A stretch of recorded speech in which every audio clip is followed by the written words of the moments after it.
Do you ever feel like no matter what you do, or where you go, or how much you heal, or how much you have faith, or how close you are to God, you can't seem to get away from people targeting you, attacking you emotionally?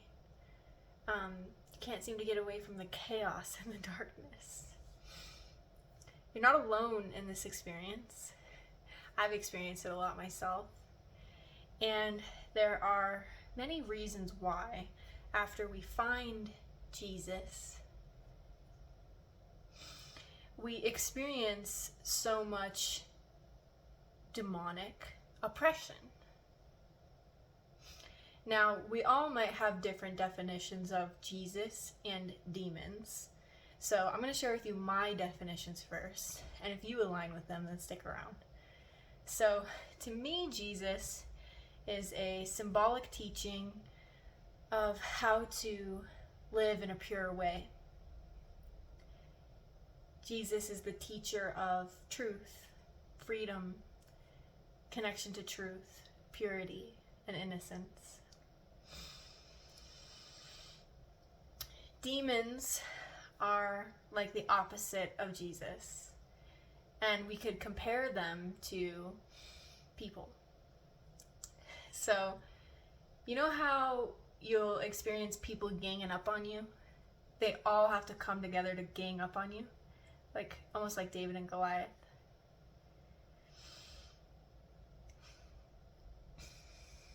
It's kind of what demons are like, in hell. I'm not too good with the Christian language, so for any Christians here, I'm sorry, I'm going to butcher it, but there's like hundreds of demons, right? And all of the demons are quite powerless, right? They're quite weak, but their strength is in numbers. And that's kind of what demonic oppression is like for you in your life. You experience people who build strength against you in numbers. We can call this workplace mobbing, gang stalking, bullying, or demonic oppression. Demonic oppression is a really good term for it. And, God is building your strength. And God knows you are strong. That's why these things happen to you.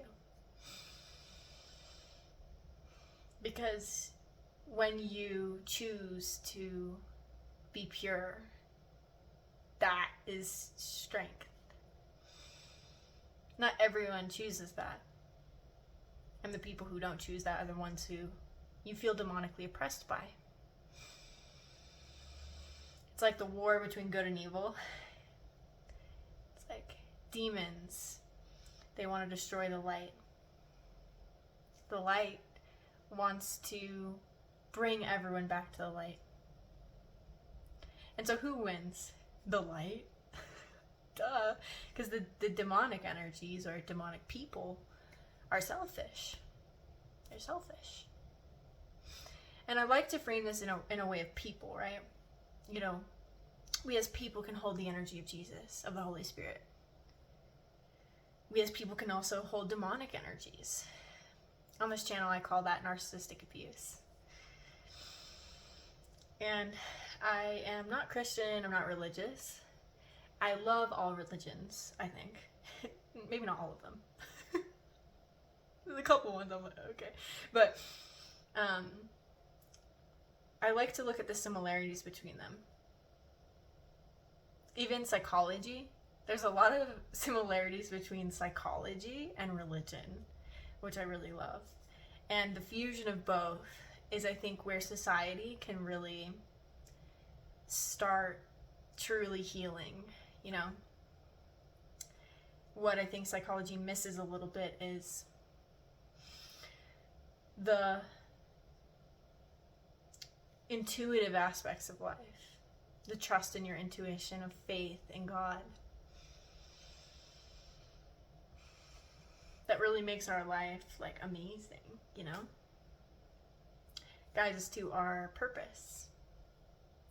And if we want to dial down that purpose into one thing, that purpose is to bring everyone together, bring everyone to the light. And we all do it, each and every one of us, everyone on this video. We all do it in different ways.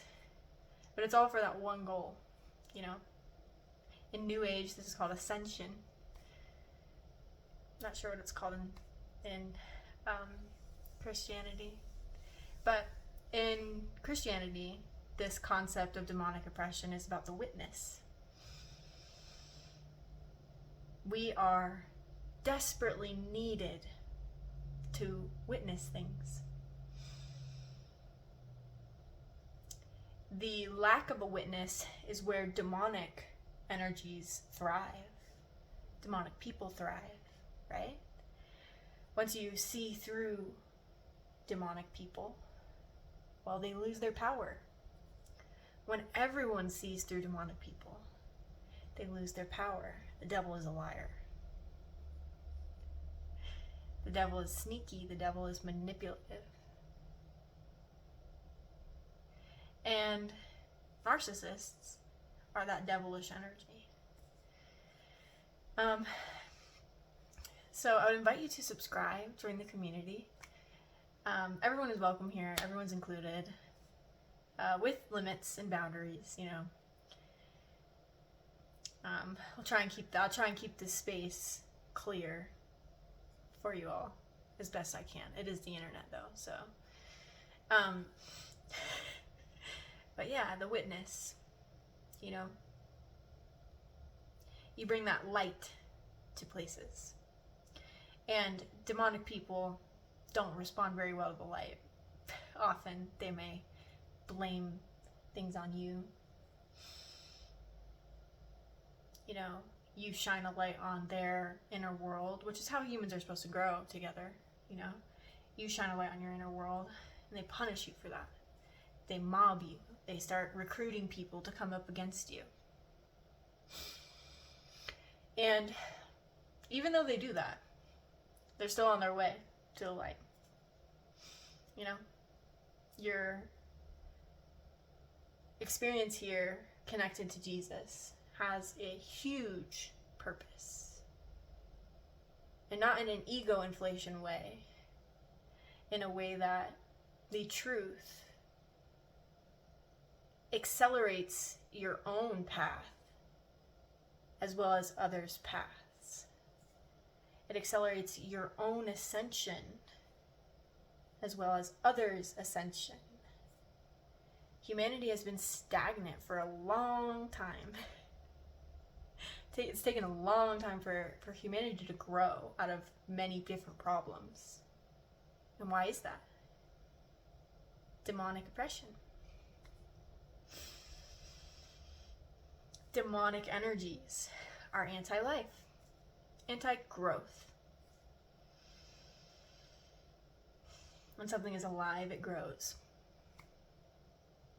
When something is dead, it withers and it deteriorates.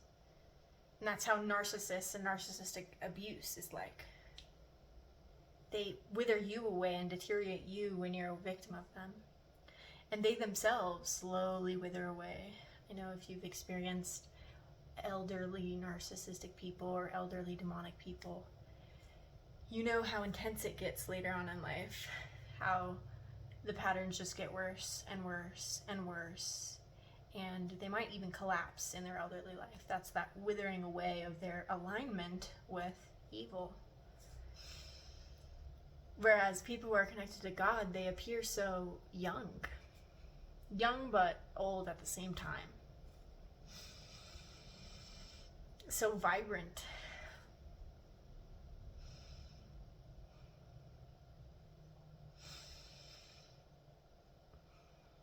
And so it's hard, right? To be constantly demonically oppressed, mobbed. It's really hard. It's also build your strength to guide you. To, what's the word?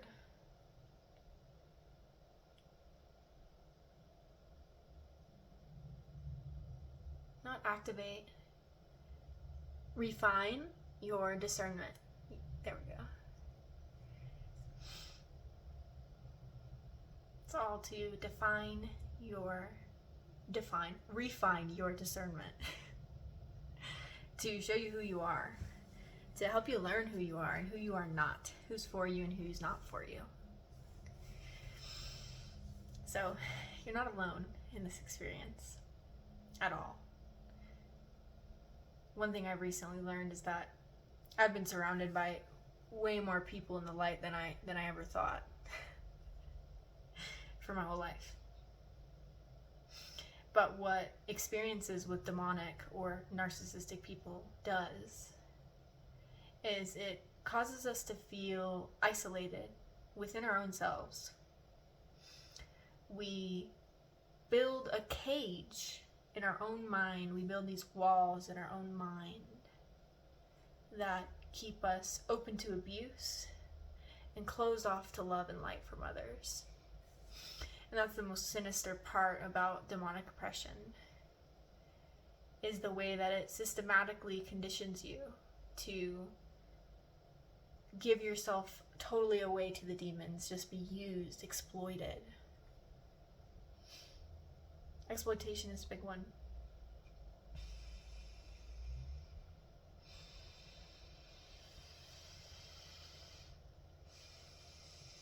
The witness is important.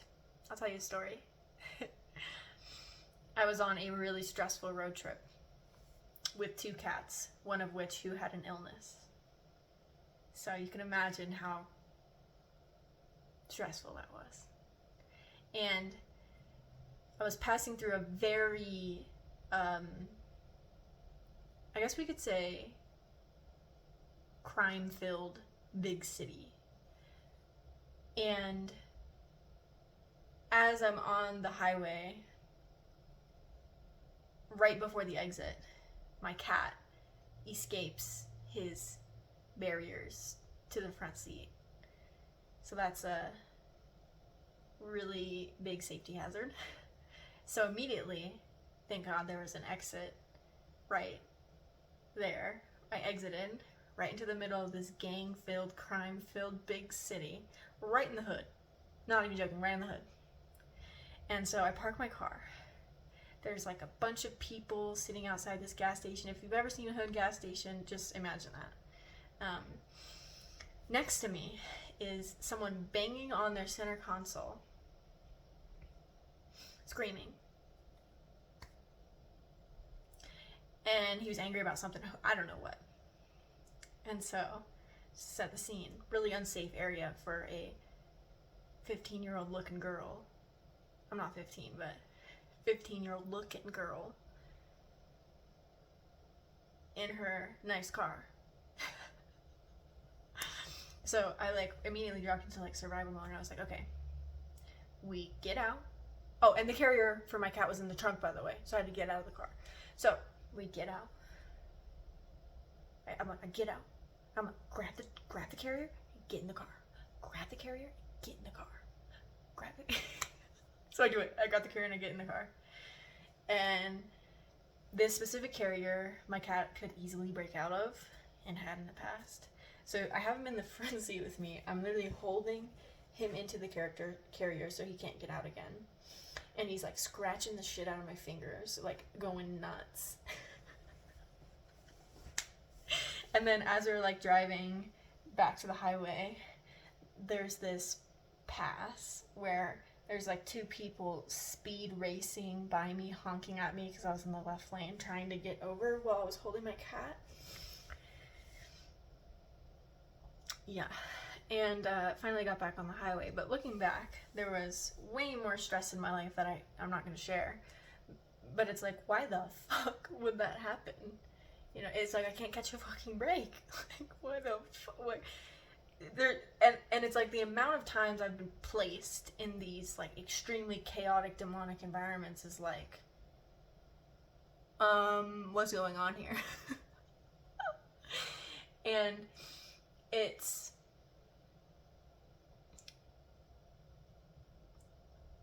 the way that I find comfort in all the hell I've been through. The way I find comfort in it is through my faith. Understanding that I was a witness at that gas station. I was the one holding the light. And who knows what the impact or the purpose of that is. That's God's job. But I was the witness.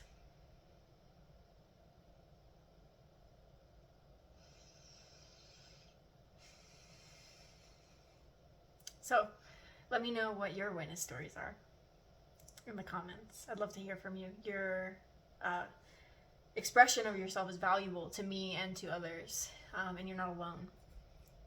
So, let us know. And subscribe, like, check out my free products in my digital shop for healing from narcissistic abuse. If you get one of those free products, you will be subscribed to my email list, and I will have a course launching soon.